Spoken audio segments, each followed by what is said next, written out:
ఆయన్న గారు, అదేవిధంగా ఈ బ్రాంచ్ ఉపాధ్యక్షులు పాని శ్రీనివాస్ గారు,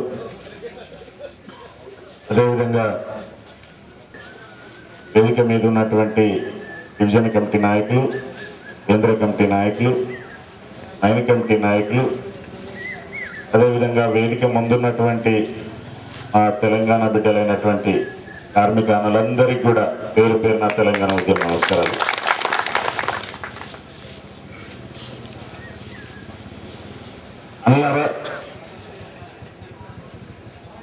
అందరం కూడా సరిగ్గా ఈ రోజు నాటికి ఈ సమయానికి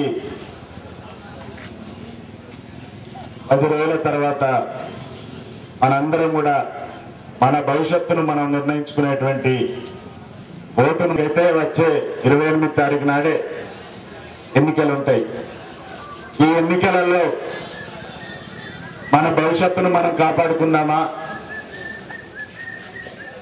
మన పిల్లల భవిష్యత్తు కోసం మనందరం కూడా తెలంగాణ వాదాన్ని బలపరుస్తామా, లేదంటే మళ్ళా జాతీయ సంఘాలను మళ్ళా నమ్మి గొర్రె కషాయమే నమ్మినట్టుగా వాళ్ళు మందు వహిస్తేనో మటన్ పెడితేనో మళ్ళా గదే మత్తులో ఉండి 27 తారీఖు నాడు కూడా మత్తులోనే ఉండి మనందరం గిట్ట 28 తారీఖు నాడు మళ్ళా ఓటేసేటువంటి విధంగా ఆ జాతీయ సంఘాల మోసాలకు లోనవుదామా? ఈ ప్రశ్న ఈరోజు కార్మిక వర్గం అంతా ఎదుర్కొంటున్నది.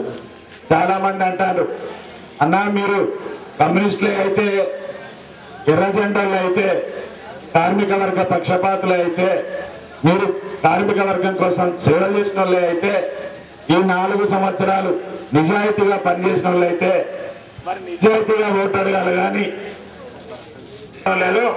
అయ్యా ఎన్నికల తర్వాత మీరు గదే కళ్ళు కంపౌండ్ గా కార్మికులందరూ కూడా తిరస్కరిస్తున్నారు. వీళ్ళ మోసాలు అర్థమవుతున్నాయి. వీళ్ళు మాట్లాడేటువంటి మాట కార్మిక వర్గానికి ఏ పార్టీగా అర్థమవుతున్నదో, ఎంత చక్కగా అర్థమవుతున్నదో రేపు 28 తారీఖు నాడు తేట తెల్లం చేతబోతున్నారని ఈ సందర్భంగా తెలియజేస్తున్నాం. 1 కాదు 2 కాదు వీళ్ళ అబద్ధాలు. నోరు తెరిస్తేనే అబద్ధాలు, మాట్లాడితేనే అబద్ధాలు, మైకి పట్టుకుంటేనే అబద్ధాలు, అన్ని అబద్ధాలే కాకుండా ఆఖరికి మన ఏరియాస్ తీసుకునే కాడ కూడా అబద్ధాలు మాట్లాడుతున్నారు. అసలు వాస్తవం ఏం జరిగింది? 25,000 రూపాయలకు సంబంధించి వాస్తవానికి మనం ఏం కోరుతున్నామండి, ఏం డిమాండ్ చేస్తున్నాం? ఖచ్చితంగా ఈ 25,000 రూపాయలు మాఫీ కావాలని తెలంగాణ మాట్లాడుతున్న క్రమంలోనే ఇవాళ మా నల్లల ఓదెల గారు అధ్యక్షులు ఇవాళ ముఖ్యమంత్రిని కలవడం జరిగింది. అదేవిధంగా అనేక మంది అధికారులను కలిసి మనం డిమాండ్ కూడా చేయడం జరిగింది. ఈ క్రమంలో నిన్న మొన్నటి దాకా ఏఐటీసీ నాయకత్వం ఏం మాట్లాడింది? అయ్యా సకల జనుల సమ్మెకు నాయకత్వం వహించినటువంటి కోదండరాం గారు ఎందుకు మాట్లాడరండి అని మాట్లాడింది. అదేవిధంగా టీఆర్ఎస్ పార్టీ ఎందుకు మాట్లాడదని మాట్లాడింది. అందుకోసమే మేము మొన్ననే ఇవాళ తెలంగాణ బొగ్గని కార్మిక సంఘం అధ్యక్షుడిగా నేను, అదేవిధంగా కోదండరాం గారు, కేటీఆర్ గారు, అదేవిధంగా అరవింద్ రెడ్డి గారు, సోమవారం సత్యనారాయణ ఎమ్మెల్యేలు అందరం కలిసి ఇవాళ ముఖ్యమంత్రి టైం కోరినాం. ముఖ్యమంత్రి ఆ రోజు విశాఖపట్నంలో ప్రమాదం జరిగిందని సమయం ఇవ్వలే. తర్వాత మేము సిఎండి దగ్గరికి వచ్చినాం. సిఎండి దగ్గరికి వస్తే ఆయనకు మా మెమోరాండం ఏంటంటే, సిఎండి గారు మా సింగరేణి కార్మికులు 35 రోజులు సమ్మె చేసిన తర్వాత 3 మిలియన్ టన్నుల బొగ్గు ఉత్పత్తి ఇవాళ కోల్పోయిన తర్వాత కూడా ఆ 35 రోజుల సమ్మె తర్వాత కూడా అక్టోబర్ 17 తారీఖు నుంచి మా కార్మికులందరూ కూడా లీవులు పెట్టుకోకుండా, సిక్కులు పెట్టుకోకుండా, ఎల్టీసీకి పోకుండా మొత్తం కార్మికులందరూ పనిచేసారు. ఆఖరికి సమ్మక్క జాతరకు కూడా 1 రోజులో పోయి వచ్చిండ్రు, మొక్కు చెల్లించుకున్నారు. కానీ మొత్తం కాలం అంతా ఉత్పత్తి తీయడానికే పనిచేశారు. కాబట్టి కోల్పోయిన బొగ్గు ఉత్పత్తి తీసిన మా కార్మిక వర్గానికి ఇవాళ మీరందరూ కూడా సమ్మె సందర్భంగా ఇచ్చినటువంటి ఈ 25,000 రూపాయల అడ్వాన్స్ ను మాఫీ చేయాలని మనందరం కూడా డిమాండ్ చేయడం జరిగింది. అయితే అదే సమయానికి అదే రోజు నాడు ఏఐటీసీ నాయకత్వం హైకోర్టులో కేసేసిందట. కేసేస్తే హైకోర్టులో వీళ్ళకి అనుకూలంగా తీర్మానం వచ్చిందట. మొత్తం సింగరేణి అంతటా ఇలా బాంబులు పేల్చిండ్రు, పోస్టర్లు అంటించుకున్నారు, కుంకుమలు చల్లుకున్నారు, ఘన విజయం అని మాట్లాడారు. వాస్తవం కాదు మిత్రులారా. వాళ్ళు వేసినటువంటి వాళ్ళు వేసినటువంటి రిట్ పిటిషన్ ఇక్కడ మా చేతులు ఉన్నది. మీ అందరికీ బొడుగ మీద అంటిస్తాం, అదేవిధంగా మేన్వేర్ దగ్గర అంటిస్తాం. చదువుకున్న వాళ్ళు చదువుకోవాల్సిందిగా మిమ్మల్ని అందరినీ కోరుతున్నాం. ఎందుకంటే వీళ్ళు ఏం పేర్కొన్నారంటే, అయ్యా ఎలక్షన్లు వస్తున్నాయి, సింగరేణిలో ఈ టైంలో ఇవాళ 25,000 రూపాయలు మీరు కట్ చేసుకుంటే కొన్ని యూనియన్లకు నష్టం అవుతాయి, కొన్ని యూనియన్లకు లాభం అవుతుంది, కాబట్టి ఈ 25,000 కట్ చేసుకోవద్దన్నాడు.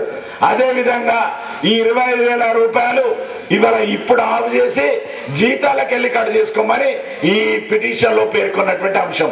అంటే అర్థం ఏంటండి, 25,000 రూపాయలు మాఫీ కావాలి, రద్దు కావాలని మన తెలంగాణ బొగ్గని కార్మిక సంఘం అందరం కొట్లాడుతుంటే, అందరం పోరాడుతుంటే, ఇవాళ ప్రొఫెసర్ కోదండరామ్ గారు కూడా సిఎండిని కలిసి మాట్లాడుతుంటే మీరేం పెట్టిండ్రంటే అప్లికేషన్, మీరేం పెట్టిండ్రు, మీరు పెట్టిన అప్లికేషన్ యాజమాన్యానికి 25,000 రూపాయలు కోత కోసుకోమని మీరు అప్లికేషన్ పెట్టారు. ఇప్పుడు కాదు, జీతాలకు వెళ్ళి కోత కోసుకోమని పెట్టారు. ఇదేనా పద్ధతి, ఇదేనా విధానం, ఇదేనా కార్మిక వర్గ పక్షపాత కార్మిక సంఘం అనుసరించాల్సినటువంటి విధానం? కాబట్టి మిత్రులారా, వీళ్ళంతా చెప్పేది ఒకటి, చేసేది ఒకటి. ఎన్నికలలో లబ్ధి పొందడం కోసం, ఎన్నికలలో ఓట్లు రావడం కోసం ఇంత దిగజారుడు విధానాన్ని ఈ జాతీయ సంఘమైనటువంటి ఏఐటీసీ అవలంబిస్తున్నదనే విషయాన్ని మీరందరూ కూడా గమనించమని కోరుతున్నాం మిత్రులారా. అందుకనే ఏఐటీసీని నమ్ముకుంటే కార్మిక వర్గం యొక్క గొంతును ఇవాళ కోసుకున్నట్టు అవుతుంది. కాబట్టి మన గొంతును మనం కోసుకోవద్దు, మన హక్కులు మనం కాపాడుకోవాలంటే ఖచ్చితంగా తెలంగాణ వాదంతో పనిచేస్తున్న తెలంగాణ బొగ్గని కార్మిక సంఘానికి మీరందరూ కూడా బాణం గుర్తు పైన ఓటేయాలని మిమ్మల్ని అందరినీ కోరుతున్నాం. అదే అదే అదే అదే విధంగా మనం ఇవాళ సిఎండిని కలిసిన తర్వాత డిప్యూటీ చీఫ్ మినిస్టర్ కూడా కలవడం జరిగింది. మొన్ననే అరవింద్ రెడ్డి గారు, అదేవిధంగా మన యొక్క మధుసూదనాచారి గారు, అదేవిధంగా కొప్పుల ఈశ్వర్ గారు, ముగ్గురు కూడా డిప్యూటీ చీఫ్ మినిస్టర్ కూడా కలవడం జరిగింది. ఏం కోరినాం, ఇవాళ 25,000 రూపాయలు మాఫీ చేసి ఖచ్చితంగా 28 తారీఖు లోపట్నే చెల్లించాలనేటువంటి పద్ధతిలో మన తెలంగాణ బొగ్గని కార్మిక సంఘం డిమాండ్ చేసింది. మన నాయకత్వం కూడా కలవడం జరిగింది. అదేవిధంగా ఈ రోజు సీఎం టైం ఇవ్వడం జరిగింది. హరీష్ గారి నాయకత్వంలో మన ముఖ్యమంత్రులు, మన ఎమ్మెల్యేలందరూ కూడా ముఖ్యమంత్రిని కలిసి 25,000 రూపాయలు మాఫీ చేసి ఇవాళ 28 తారీఖు లోపట్నే ఇవాళ ఈ 9వ పేజీ బోర్డు ఏరియల్స్ ఇవ్వాలని మనం డిమాండ్ చేస్తున్నామని ఈ సందర్భంగా ఇవాళ మన ప్రయత్నాలు మనం ఇట్లుంటే ఏఐటీసీ నాయకత్వం అంతా టీబీజీ కేసు వల్లనే ఇవాళ ఈ ఏరియాస్ రాలేదని అంటారు.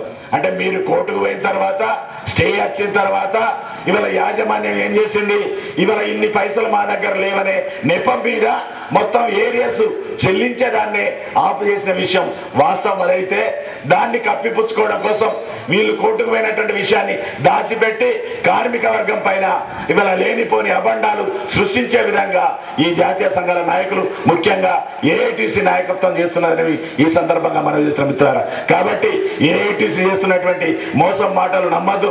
నిజంగా ఇవాళ ఈ మేనేజ్మెంట్ ఏమంటుందంటే, మేనేజ్మెంట్ ఇవాళ సకాజన్ల సమ్మె సందర్భంగా అన్ని యూనియన్లు జేఏసీగా కలిసి ఇవాళ 25,000 రూపాయలు అడ్వాన్స్ ఇచ్చిపించినాయి. మీరందరూ కలిసి రావాలి, ఒక యూనియన్ కలిసి రావడం ఏంది, ఒక యూనియన్ అడగడం ఏంది అనే పద్ధతిలో కూడా ఇవాళ యాజమాన్యం మెలికబెడుతుంది. కాబట్టి నిజంగా చిత్తశుద్ధి ఉన్నట్టయితే ఈ ఏఐటీసీ నాయకత్వానికి మొట్టమొదటిసారిగానే ఎప్పుడైతే జూన్ 2 తారీఖు నాడు ఈ ఏరియర్స్ ఇవ్వాలని కలకత్తా మీటింగ్ లో నిర్ణయం తీసుకున్నారో అప్పుడే పెద్ద ఎత్తున ఆందోళన చేయాల్సినటువంటి అవసరం ఉండేది. తీరా చెల్లించే సమయానికి నువ్వు కోర్టుకు పోయి కార్మికులందరూ ఆశలు పెట్టుకున్నారు, కార్మికుల యొక్క అవసరాలు పెరిగిపోయినాయి, పిల్లల ఫీజులు కట్టాలని అనుకుంటున్నారు. ఈ సమయంలో నువ్వు కోర్టుకు పోవడం వల్ల ఇవాళ ఆగిందనే విషయాన్ని మీరందరూ కూడా గమనించమని ఈ సందర్భంగా మనం చేస్తున్న వర్గానికి ఖచ్చితంగా ఏరియర్స్ వచ్చేది, ఆ 25,000 రూపాయలు మాఫీ జరిగాయని కూడా ఈ సందర్భంగా మనం చేస్తున్నాం మిత్రులారా. మనందరం కూడా కలిసికట్టుగా ఉండి ఈ 28 తారీఖు లోపుగానే, ఎన్నికల లోపుగానే ఈ మన 9వ పేజీ బోర్డు యొక్క ఏరియర్స్ సాధించుకుందామని ఈ సందర్భంగా మనం చేస్తున్నాం. ప్రార్థిస్తున్న విషయం ఏంటంటే, మన పిల్లల భవిష్యత్తు డిపెండెంట్ ఎంప్లాయ్మెంట్ కావాలంటే ఖచ్చితంగా తెలంగాణ బొగ్గని కార్మిక సంఘాన్ని ఇవాళ గెలిపించమని మిమ్మల్ని అందరినీ కూడా ప్రార్థిస్తున్నాం మిత్రులారా. ఎందుకంటే ఈ ఏఐటీసీ తోటి కానీ, ఐఎన్టీసీ తోటి కానీ, హెచ్ఎంఎస్ తోటి కానీ ఈ సంఘాలతోటి సాధ్యం కాదు. డిపెండెంట్ ఎంప్లాయ్మెంట్ రద్దు పైన సంతకం పెట్టింది వాళ్ళే. సంతకం పెట్టిన సంఘానికి మాట్లాడేటువంటి అవకాశం ఉండదు. ఇవాళ ఏ సంతకం పెట్టినటువంటి తెలంగాణ బొగ్గని కార్మిక సంఘానికే ఈ డిపెండెంట్ ఎంప్లాయ్మెంట్ సాధించుకునేటువంటి అవకాశం ఉంటుంది. కాబట్టి మన పిల్లల భవిష్యత్తు కోసం, భావి తరాల కోసం, కార్మిక వర్గం యొక్క అస్తిత్వం కోసం ఖచ్చితంగా మీరందరూ కూడా తెలంగాణ బొగ్గని కార్మిక సంఘం గుర్తైన బాణం గుర్తు పైన ఓటేసినట్టయితే మనందరం కూడా ఈ డిపెండెంట్ ఎంప్లాయ్మెంట్ సాధించుకుంటామని ఈ సందర్భంగా మనం చేస్తున్నాం. అదేవిధంగా ఇప్పటిదాకా అధికారంలో ఉన్నటువంటి ఏఐటీసీ కావచ్చు, ఐఎన్టీసీ కావచ్చు, ఈ సింగరేణి సంస్థను ముంచడం కోసం, ఈ సింగరేణి సంస్థను ప్రైవేటీకరణ చేయడం కోసం, ఈ సింగరేణి కార్మిక వర్గం యొక్క అస్తిత్వాన్ని మరుగున పడే విధంగా అనేక ఒప్పందాలు చేసుకున్నారు. ఇవాళ మీ అందరికీ ఒక విషయం చెప్పి ఇవాళ మీ అందరికీ చెప్తాను మిత్రులారా. అదేంటంటే ప్రధానంగా 2003 ఫిబ్రవరి 8 తారీఖు నాడు ఇదే జాతీయ సంఘాల నాయకులు ప్రైవేటీకరణకు అనుకూలంగా ఒప్పందం చేసుకున్నారు. దాని ఫలితంగా ఏం జరిగింది? ఇవాళ మొత్తం అవుట్ సోర్సింగ్ జరిగి ఇవాళ అనేక డిపార్ట్మెంట్లు ప్రైవేట్ పరమైనవి. ఓపెన్ కాస్ట్లలో లైట్ వెహికల్స్ అన్ని ప్రైవేట్ పరమైనవి. అదేవిధంగా సివిల్ డిపార్ట్మెంట్లు ప్రైవేట్ పరమైనవి, అంబులెన్స్లు ప్రైవేట్ పరమైనవి. వీటన్నిటికీ పరాకాష్ఠగా ఇవాళ కేటీకే 18 లైన్ లాంగ్ వాలే ప్రైవేటు పరం అవుతున్నది. బొగ్గుల వల్ల సింగరేణిలో బొగ్గు తీసే పని కూడా మనకు దక్కకుండా పోయేటువంటి ప్రమాదం ఉన్నది. అందువల్ల ప్రైవేటీకరణ అడ్డుకోవాలంటే కూడా ఈ ప్రాంత ప్రజల ప్రయోజనాల కోసం పాటుపడుతున్నటువంటి మన తెలంగాణ బొగ్గని కార్మిక సంఘానికి గుర్తైన బాణం గుర్తుపైన మీరందరూ కూడా ఓటేయాలని కోరుకుంటున్నాం. అదేవిధంగా ఒకవైపు ఇవాళ బావు ప్రైవేటీకరణ అవుతున్నా, వర్క్షాప్లు మూసివేస్తున్నా, అదేవిధంగా ఈ ప్రాంతానికి రాష్ట్రపతి ఉత్తర్వుతోటి దక్కాల్సినటువంటి ఉద్యోగాలు కూడా దక్కకపోవడానికి కూడా ప్రధానమైనటువంటి కారణం ఈ జాతీయ సంఘాలు. అందువల్ల మీ అందరితోటి మనవి చేస్తున్నది ఏంటంటే తెలంగాణ బొగ్గని కార్మిక సంఘాన్ని గెలిపించినట్టయితే ఖచ్చితంగా కార్మిక వర్గ ప్రయోజనాల కోసం పాటుపడతాం, నిజాయితీగా పనిచేస్తాం, నిజాయితీగా కార్మిక వర్గ సమస్యలు ఇవాళ ప్రధానంగా ఏవైతే పేర్కొంటున్నామో అవన్నీ సమస్యలు కూడా పరిష్కారం చేస్తామని ఈ సందర్భంగా మనం చేస్తున్నాం. ఆ నేపథ్యంలోనే 72 అంశాలతోటి ఎన్నికల మేనిఫెస్టో విడుదల చేయడం జరిగింది.